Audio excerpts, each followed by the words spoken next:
దందా బొందా హోటల్ తిండి checking లంచాలకు shocking ఇగో గిట్లా నడుస్తుంది. గరీబుల జాగలు కబ్జా చేసినా ప్లాట్లు కొట్టేసినా సర్కార్ భూములు అమరుకున్నా అస్సలు ఇడిచి పెడతలేరు. పార్టీలు లేవు, జెండాలు లేవు, నీ ఓరు లేడు నా ఓరు లేడు, బాజాబ్తా వాపస్ గుంజుకునుడే, కట్టినై కూలగొట్టుడే. మాజీ మంత్రులు ఎమ్మెల్యేల కంచెలు సురువు చేస్తే కార్పొరేటర్లు సర్పంచ్ల దాకా అందరు నడుచుకుంటున్నారు. ప్రజావానికి ఏం తక్కువ 3000 కంప్లైంట్లు వస్తే ఒకదాని ఇంకొకటి జగబెడుతురాట.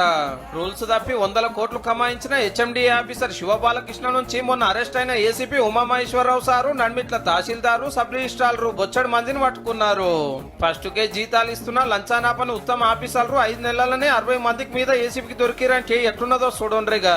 షుగర్ కు సూదేస్తాం, బీపీని బొంద పెడతాం, కిడ్నీల రాళ్లు కరిగిస్తాం, బొత్తలు 6 ప్యాకులు చేస్తాం, కీళ్ల నొప్పులు కథం చేస్తాం, నడుము నొప్పులు నయం చేస్తామని అడ్డమైన మందులు అమ్ముతున్న మెడికల్ షాపులకు తాళాలు పెడుతున్నారు. శంకర్ దాదా ఎంబీబీఎస్ డాక్టర్ల సంగతి చూస్తున్నారు. 3 రోజుల మటను, పాసిపోయిన చికెను, డేట్ దాటిన సరుకులు, పురుగు పట్టిన